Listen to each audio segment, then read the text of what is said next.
Hey guys, MelonChipz here, and today I wanted to give you all a beginner's guide to Pokemon card collecting in 2022. This hobby has never been more popular, and I felt what was needed was kind of a guide for the common man, the average Joe that wants to start collecting for fun and just kind of needs the basics to get going. I had a heck of a time finding all this information when I first started, and it led to a lot of easily avoided mistakes and wasting a lot of money, honestly. So without further ado, let's get started with the most useful advice I received when I started collecting.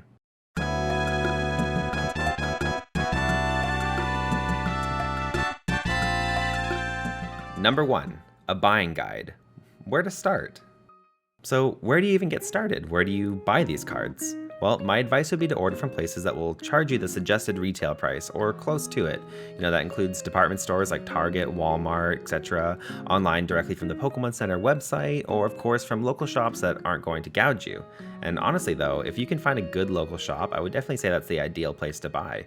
They usually have the most helpful staff, and they usually are honestly just down to talk about the game itself, which is it's a bonus in my books. But I would definitely say to avoid places like Amazon or other large online retailers that have third-party sellers, as they're kind of rife with counterfeit packages or even just straight up scams. Like, you'll get the box and you'll open it up and it'll be completely empty, and that's not an uncommon thing, unfortunately. So definitely just kind of use your common sense and it should be okay. All right.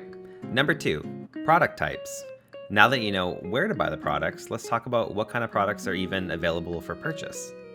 Now let's start off with the basics. Booster packs. Each booster pack contains 10 cards, which would be 6 common cards, 3 uncommon cards, and 1 rare card. And of those 10 cards, one of them is guaranteed to be a foil card. These are your baseline packs that pretty much every other product will consist of. So if you just want to open packs and collect, this is always going to be a good bet. Each booster pack will pertain to a different set. The one I'm showing you now on screen is from a set called Chilling Reign, with some Fusion Strike and some more Chilling Reign and Shining Fates at the top. And each set will contain its own card lineup with its own rares, its own holos, and all that kind of stuff. So it's definitely worth looking up a card list of each set to see what kind of cards you want to aim for when collecting. And some products actually contain their own card list guide, which brings us to our next product. Elite Trainer Boxes, which are perfect for first-time collectors, as they give you a bunch of extras like deck protector sleeves, dice and tokens for actually playing the game, and a nice little handbook detailing every card you can get in that set, along with their rarity and some other nice info to have. I can't recommend this product enough because it's probably the perfect pack to get you started. Usually it comes with around 8 to 10 boosters as well, so it's not a bad deal for the price. All right, so here we got the pack open, and this is the handbook I was talking about. So if we open it up, we can kind of see there's a little info about what's new, and here's a card list of every card that's in the set. So it's a good way to keep track of what you want or what you want to collect or what you already have and all that kind of stuff. And then yeah, that's pretty much all I use this book for. Yeah, it shows you all the rares at the back there. All right, cool. Well, let's actually dig in and open this guy up here. All right. We got a little divider we gotta take out first. Oh, yeah, here's the handbook, which will actually teach you how to play the game. So pretty useful. But I mean, you can find all this information online, but it's nice to have the little booklet. And here we got the boosters. I think there should be eight of them in this pack. 1, 2, 3, 4, 5, 6, 7. Yeah, 8. There's 8 boosters. All right, and then we dig in, and we got our dice and our tokens. So that's pretty nice. And then what else do we got? We got our deck dividers, which are useful for organizing your cards. If you have just a big box to put all your cards in, you can kind of put the dividers in between to kind of separate different sets or whatever you want. Then we got a pack of energy cards, of course. That's for playing the game. And lastly, other than our little code card at the bottom here, we got deck protector sleeves, which are also useful for playing the game. I think they're kind of like a matte texture on them. We'll go over them more later, but yeah, they're mostly for storing cards in that you want to play with rather than collecting. And I just learned that recently, honestly. But yeah, that's pretty much all we need to know about Elite Trainer boxes, and unless we want to watch me put everything away, we can move to the next section. All right. We also have things like premium Elite Trainer boxes like this one here. Now, usually they'll come with more booster packs, card sleeves, and some promo art cards, which are usually a guaranteed holo. Like this one here, it has the Pikachu and Charizard, like a metallic kind of card. And they definitely will be more expensive than a regular Elite Trainer box, but sometimes if you like what's inside them, they can be worth it. So yeah, definitely check that out. Next up, we have the pin sets, oversized card sets, figure sets, and tins. I consider these the miscellaneous sets of the Pokemon TCG, but honestly, you can't really go wrong with any of these products as long as you like the promo art or the pin or toy you're receiving in them. That being said, some products are definitely worth a bit more for your money. If you want the absolute most for your money, booster boxes are the only way to go if you want to collect as many cards as possible from a certain set. This set comes with a staggering 30 booster packs, so they're priced pretty expensively, around $150-ish, depending on what set it is. So if you're hunting to complete a set, these boxes are going to be what you want to get, at least until later on, and then you can kind of fill it out with like buying singles at the end there. Other than that, though, we also have build and battle boxes, as you can see here, which are a combination of pre-made decks and booster packs. Sometimes these products do come with nice promo cards, and they're definitely worth it. They're a little bit more expensive than Elite Trainer boxes, but they usually come with more booster packs, and if you do want to play the game, the pre-made deck isn't really a bad way to go. That being said, the only packs I would generally avoid if you're looking to collect are anything involving pre-made decks, with the exception being the build and battle boxes that I just showed you, because they also come with booster packs. But pre-made decks are more for players, especially I'd say younger players that want to just dive in and start playing with a friend right away, and they don't really have to think about like building their own deck. But since this is a collector's guide, there isn't really much value in those packs for us, so I won't really be talking about them. But every once in a while, they will come with promo cards that make them worth it, but you know, for the most part, just a general rule of thumb, I would avoid pre-made decks. But now lastly, I just wanted to talk about Japanese Pokemon trading cards. If you're at all interested in seeing like how these packs are different, or you're at all curious about, I don't know, the different pull rates or how the artwork is different, I would say it's definitely worth getting them from a reputable site. I usually use Plaza Japan. It's a bit more expensive just because the shipping and import fees or whatever else, but I always have like the most fun opening up Japanese Pokemon cards just because the pull rates are higher, you know, and there's quite a few differences. Like each pack only contains about 5 cards instead of 10 cards. And the border around the cards is silver instead of yellow, and the back of the card has different artwork as well. Like the Pokeball is different. So yeah, I would definitely recommend getting them if you're at all interested. And yeah. Number 3, opening the packs. All right, so on to the actual good stuff. Opening up a pack of Pokemon cards. Now I'm just going to demonstrate it here and now. It's not that hard. It's not complicated. You can honestly do it any way you want, but it's kind of nice to know like the best way to open one of these bad boys. You know, you definitely don't need to do it this way, but it's generally how you'd see most people like on streams or other places like that opening their packs, just because it leaves the best for last, and it's kind of an exciting way to open them. Okay. All right, so we have a pack of Chilling Reign, and I'm just going to open up this bad boy carefully and make sure not to damage the cards there. Pull it out, and the first thing we're going to do is we are going to take this code card and we are going to put it down without looking at the front of it. Now, the front of it contains a bit of a spoiler for what's going to be in the pack, and I don't know why they do this, but it'll either be green or white, and if it's white, it means you're probably going to have a rare card in your pack, and if it's green, it means your pack is trash. Like, there's nothing that's going to be in it. You're not going to get anything good. And I don't know about you, but I don't really like getting a green one and being spoiled and then like begrudgingly going through the pack and being like, ugh, it's gonna suck anyways. Like, it's nice to just kind of put it down, not spoil yourself, and then you always kind of think maybe you'll get a rare card. I don't know. It's just it's a more exciting way to do things, I find. And you'll notice like most streamers, YouTubers will also do it this way also. So next what we're going to do is we're going to flip it around to the back and take 4 cards and put them to the front. Now what that does is it rearranges the deck so that first and foremost the energy card is right at the top, and then it'll put the deck in an order so that your last card will be the rarest card and the second last card will be the second rarest card. So it puts it all in order so that you're going through like the commons first and your uncommons, and then you end on like a high note. So you end on the rarest card last, which is honestly, I would say it's a more fun way to do things just because it's kind of anticlimactic to be like, wow, here's my crazy VMAX card, and then here's like a uncommon, I don't know, crap card after that. Like, it's not really a good way to do things. So yeah, here we got our commons and uncommons, and then we will get, after this one, I think, we will get, yep, here's our first rare card. So it's a trainer reverse holo foil. And then the last one should be the rare one, which will be, hey, wow, okay, it's a really nice VMAX card. So yeah, you can kind of see already just by the reaction, like it's nice to kind of be like, wow, this is the card at the end. This was the payoff. This was like the big reveal kind of.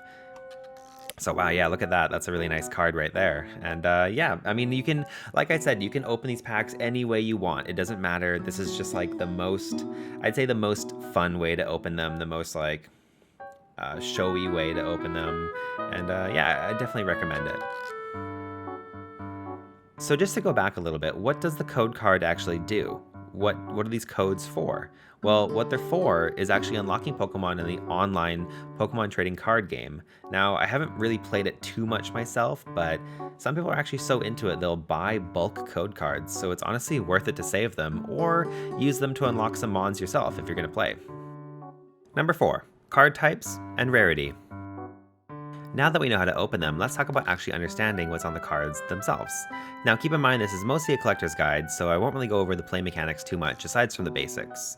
Okay, so in front of us we have a whole set of cards laid out, kind of in order of rarity, kind of not, but I think it'll kind of give us a general overview of all the different card types and their rarities and what to kind of expect when you open up a pack.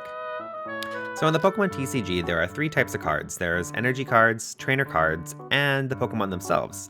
So the first thing we're going to look at are the 2 energy cards I have here on the top left. Energy cards are basically just cards that allow your Pokemon to attack in the game. Now in front of us we have a Psychic Energy, which is like a typical energy card, and we also have a Special Energy card, which you can see it actually says Special Energy on it, and it will have a certain effect that will help you in some kind of way while you play. So next up we have trainer cards, and trainer cards provide more of a supportive role in the game, allowing a player to search through their deck, draw cards, or do other special effects that will help you while you play again. And yeah, here's the 2 of them there. They can be of different rarities, but for the most part, you know, it's pretty straightforward. Now that we talked about energy cards and trainer cards, let's move on to the actual Pokemon cards themselves. So I actually listed them from kind of least rare to most rare because I thought it would be best to talk about rarity while we're talking about the actual Pokemon. It makes more sense, even though energy cards and trainer cards can have different rarities too. It's easier to illustrate what I mean with the actual Pokemon cards themselves. So first up, we have common cards. Now we have a Coughing and a Farfetch'd here, and pretty much on every card you collect, there's going to be 3 details that you need to pay attention to. So the first up being the rarity symbol. How do you tell how rare the card is? Well, if you look at the bottom of the card, you'll actually see a little black circle, and that will tell you it's a common card. So each card's going to either have a circle for common, a diamond for uncommon, or a black star for rare, and then usually like a silver star for like ultra rare, secret rare, etc, etc. But yeah, that is how you tell how rare the card is. And the next actually is right beside it. It's the set number. So on Farfetch'd here, it says 78 out of 198. So 198 is all the cards in the set, right? In like Chilling Reign, it'll be 198 cards, and Farfetch'd is just number 78 on that list. And lastly, if you look at the very left, there's a little symbol that looks like a crown, and that is actually the symbol for the set. So I believe this is Chilling Reign. I might be wrong, but I think this is I think this is Chilling Reign. So you can always tell what set your card belongs to by just looking at the symbol in the bottom left. All right. So next up we have uncommon cards. Now we can tell these are uncommon because, well, you guessed it, the little diamond symbol this time at the bottom of the cards. See, there it is, and then followed by, again, the set number to the left and the set symbol to the left again. And as you can see, we actually even have a holofoil uncommon card here, which is also a trainer card. So now we're on to rare cards. We have an Urshifu and a Seviper here, and the way you can tell they're a rare card is, well, you guessed it, same as before. There's a little symbol at the bottom, and this one's a star to let you know that it's rare. So we actually have a reverse holo on the Urshifu, if you've noticed, but I'll talk about that more in the next category, which is holofoils. So this is our first batch of holofoils. We have a Lapras that is a reverse holo, and we also have a Tapu Fini, which is a normal holofoil rare. Now you can tell the difference between the two because on the Tapu Fini, the actual artwork of the card is holofoiled, as you can see when I kind of shine it about there. And on the Lapras, it's everything but the artwork that's holofoiled. It's everything around the artwork that's holofoiled. So generally speaking, the regular holofoil will be worth more than reverse holofoil, but you know, it's good to keep an eye out for both of them. They're both going to be more on the rare side, honestly. So interesting enough, as you've probably already noticed, pretty much any card can be holofoiled. The Lapras is a holofoil uncommon, and the Tapu Fini is a actual holofoil rare. And of course, the holofoil rares will usually be worth more. So now that we're done with that category, let's move on to the biggest one, which is going to be ultra rares. Now they're going to include everything from V cards to V Max and full art and alt art and everything in between. So first up, we have V cards. We have a Slowking and a Chandelure. Now you can tell they're V cards because of the V beside their name and also the distinct black border around them, as well as at the very bottom, we now have silver stars. I'm pretty sure everything's going to have silver stars going forward from this point on, except for maybe the promo art category. But yeah, these are going to be the start of the more valuable cards. And next up in our ultra rare category, we have VMAX cards. We have a Calyrex and a Charizard. Now you can tell they're a VMAX because of the VMAX right beside their name, as well as the silver star again at the bottom. And generally they'll be very holofoil, very shiny cards with a more full art without the border at the top. You can kind of recognize the look of them instantly when you see them. Depending on which card you get, these are going to be pretty high value cards, especially anything with a Charizard on it, as you'll quickly learn Charizard is king in this game. So after that, we kind of get into the more unique categories, the first being full art cards. So what's a full art card? It's actually an alternative artwork to a regular V card. So there will be, I'll put it up on screen, there'll be a Gyarados V, and then as we can see here, there's another Gyarados V, but it's quite different. It has a silver border around the character, and it has a full art page instead of having the black border all around it. And that's how you can tell that it's a full art and not the regular V card. And generally, full art cards will be worth quite a bit more. There's actually ones that are worth significantly more than their V counterparts. So definitely keep an eye out for that silver border, silver star at the bottom again. And yeah. On that same vein, we have alt art or special art cards. Now, in front of us, we have a Golurk V, and the way you can tell it's an alt art card is because of how different the art style is. It'll usually depict like a giant scene with like other Pokemon in it, and I'll actually put up a V card and a full art card just so you can see the difference. It definitely deviates quite a bit from the standard style. And between all those cards, the V, the full art, and the alt art will almost always be the most valuable and the most rare to collect. So definitely keep an eye out. Definitely make sure to sleeve your alt art cards.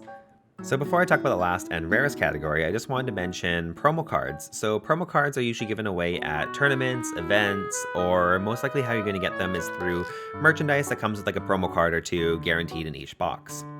So usually, unless you're getting a tournament one or an event one, the merchandise ones won't be too valuable, but they're still fun to collect, and every once in a while, they'll kind of like gain some rarity if they're hard to get or not many people bought the box or something like that. And the easy way to tell if you have a promo card is at the bottom left there. There's a little black star that says promo, and yeah, that's all there is to them. Now the last category, and by far the rarest category, is secret rares. Now I have two secret rares here for you today, the first one being a gold foil energy card. Now there's not too much to this card itself other than the nice gold foil, but you can tell it's a secret rare because if you look at the bottom, the card number 235 is higher than the set number, which is 203. So any card above the set number is considered like a secret, it's not supposed to be there, so it's considered a secret rare. That's how you can tell it's a secret rare, when the number is higher than the set number. All right? So the next one, and honestly the more interesting and usually the more valuable of the two, is a secret rainbow rare card. So you can tell it's a rainbow rare pretty obviously because of the rainbow colors on it. And again, if you look at the bottom, you can see that the card number is higher than the set number. So again, that's how you can tell it's a secret rare. And honestly, these are probably the rarest cards you're going to find usually. Like if you find like a rainbow rare Charizard, that's usually worth a couple $100 for the most part. So definitely keep an eye out, protect them as best you can when you find them. And how do you protect them? Well, we will go over that in the next category. All right. Number 5, protecting and storing your collection. So now that you have a ton of super ultra rare cards, of course, you may want to protect them somehow. Luckily, I've got you covered, from sleeves to binders and everything in between. There's honestly a ton of things you can do and buy to keep your cards in as good as condition as possible. First up, let's talk about sleeves. I recommend starting out with some simple penny sleeves like what you see in front of you. I got these ones from the brand Ultra Pro, which is definitely one of the biggest names out there for trading card equipment, so I definitely recommend their products. Penny sleeves are your typical run-of-the-mill sleeves that will do a great job of keeping your card protected and looking fresh. They come in 2 different sizings, standard fit and pro fit. Standard fit is what most people go for as they're much easier to get your cards into, and pro fit is designed to fit snugly against your card, and they're used more so if you're planning on double sleeving your card. So you'll have the pro fit first, and then you'll put that into the standard fit after. But it's optional unless you really want to protect your cards. I would highly recommend just using the standard fit, as it is easier to work with, easier to get your cards into them. As you can see here, these sleeves are completely transparent, which is my preference, and I think most people's preference, is then you can see the front and back of the card fully. But we also have some colored penny sleeves, like these red ones over here, which will have a opaque, non-transparent backing, so it'll just be a red backing with the transparent front. It's kind of up to your preference, but I definitely would recommend the transparent ones, at least to start. And just for demonstration's sake, I'll show you how to put the card into the sleeve. You just kind of make a little opening here with your fingers and carefully slide that card in, push on the top, and there you go, you're in. It shouldn't take much force at all. You shouldn't have to push too hard or damage the card to get it in there. And yeah, that's kind of why people really like these penny sleeves. They're kind of a no-nonsense, no-issue sleeve that you can guarantee will protect your card. Next up, we have deck protector sleeves that I got from the Pokemon Center store, but they also come in any Elite Trainer box.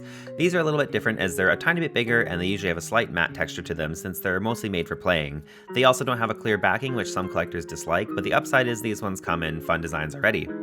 The matte texture prevents moisture from your hands from making the cards stick together, and trust me, penny sleeves get really sticky when moisture from your hands is involved. Like, you'll be trying to shuffle the deck and the cards just won't let you do it because they're all sticking together. So if you're going to play with these cards strictly, this is the way to go. So the 2 main downsides for these types of sleeves is that, number 1, it doesn't really lend itself well to collecting since the matte finish gives your card a bit of a faded look to it. So if you're strictly collecting, I'd recommend penny sleeves instead. And more importantly, number 2 is that I've recently heard over extended periods of time that these sleeves can actually leave a plasticky residue on your cards, which does damage them. So if you're planning on using these cards for play, I definitely recommend sleeving them first with a Pro Fit sleeve before you put them in here. So let's say you get a super rare Charizard and sleeving it just doesn't really seem like enough anymore. What do you do then? Well, we got you covered. For even more protection, we go to top loaders, which you can see here. These are usually hard plastic sleeves that come in a variety of thicknesses. I personally recommend getting a lower thickness, like a 50 point or a 75 point. The reason being is that the cards kind of just fit in them nicer. I had a 100 point top loader once, and the cards either fell out really easily or the top loader was like kind of a bit bent and it looked like it was kind of bending the cards as well. I couldn't really recommend that to anyone, really. I'm sure there's a use case for them, but I haven't really seen them yet. So I'm just going to demonstrate how to best top load a card because the obvious way to do it isn't really the best way, which I learned that the hard way. So what you want to do first is you want to penny sleeve the card, but you want to penny sleeve it upside down. Now we do that because when we put the top loader in, as you can see here, you'll actually create a seal so that no dust can get inside. So many times I've had dust get inside the top loader and inside the penny sleeve, and it either ruins the look of it, or it can damage the card, or it's just a pain in the ass to get it out. So if you do it this way, you're guaranteed no dust, no fuss. It's the best way to do it for sure. As you can see there, it's all in there. It's a little crooked, but you can just tap it on your desk to get it looking nice and straight, and then that's all there is to it. The last thing to talk about is, what if you get insanely lucky and you score a card that's worth $500 or more even? What if it's in perfect condition and you want to keep it that way forever? Well, it's time to take things to the next level and talk about grading cards. Grading a card literally means sending it to a company like PSA, for example, and having them give you a grade based on its condition. The grading is from 1 to 10, 1 being total scuffed trash ripped in half, and 10 being basically a perfect mint condition card. So it's pretty hard to get a perfect 10, so if you're going to send it in, just keep your expectations realistic. There's tons of grading guides online that you can reference before sending it in, just to make sure you're not wasting your money. And yeah, it actually can cost quite a bit of money, but say you have a card that's going to be worth thousands of dollars in the future, it could be worth getting it graded. It's something to think about. When you get the card back, and keep in mind it can take quite a while, sometimes upwards of a year because of how popular it's become. But when you get it back, it'll be sealed in a hard plastic slab that you'll actually have to break open if you ever want that card out of there. So it's pretty permanent, just keep it out of the sun and it should be perfect forever. Well, now that we've talked about what to do with your cards, let's now discuss storage. So first off, binders. Binders are probably the safest way to store your cards. They aren't going to slide around or get scratched up, and if you put them in a binder, you can pretty much guarantee that they're going to stay in good condition for as long as you have it. I have an Ultra Pro binder here that I'm just going to flip through so you can kind of get an idea of what they look like while I talk. The only thing I would suggest is you should definitely sleeve your cards first before putting them in the binder, but once they're in, it's good to go. And honestly, it also makes for a nice little collection to look back on. It's one of the best ways to display your cards and show it to your friends. The only thing to watch out for is do not get a ringed binder. You know the ones, like the ones we all used in high school with the big bulky metal rings in them. Reason being, the cards can easily be bent, scratched, or dented if they rub up against the rings when you turn the page. Even if you're really careful, it happens to the best of us. Or if you're showing a friend and he doesn't know to be careful. So just believe me, just stick with the ones that you see in front of you here that are more like a book style without the rings, and you'll be good. Other than that though, I like to reuse Elite Trainer boxes or tins, or even buy some plastic boxes like these ones here from Ultra Pro to store the rest of my bulk cards, or just throw it in a grinder or fire. I don't know, I'm not your dad. Number 6, buying singles and how to tell what they're worth. I figured we should talk about this since a lot of people end up delving into this after collecting for a while. Sometimes if you're trying to finish a set, the best course of action is honestly just to buy single cards that you need outright. It's often not worth paying hundreds for booster packs that don't guarantee you the cards you want, when the cards you want maybe cost $30 by itself. It's just more economical at a certain point to buy the cards outright, especially if you just have like 1 or 2 cards left over in the set that you're trying to collect. It's not really worth buying boosters to get them. The easiest way to do this is by going to tcgplayer.com and seeing the selling price of the card you want, and then either buying it directly on there or going over to eBay and seeing if you can get it from there for a better price or maybe a better PSA grade. Just be careful and practice common sense so that you don't get ripped off. Number 7, does anyone even play the game? Is it worth learning? Now, this might not be the most popular card game to play, even I don't have a ton of experience with it, but honestly, if you play with a good group of friends, it can be quite fun. The game has an interesting meta, and it can be quite well balanced if you follow the current rules. Just like any other TCG though, be prepared to put a lot of time and money into it if you plan on being competitive. Shifting metas and new releases will force you to constantly change your deck for new cards, but that's the same for any card game. But if you just want to collect the cards or play with friends, it can be dead simple. Just buy a starter deck and a booster pack and have at it, honestly.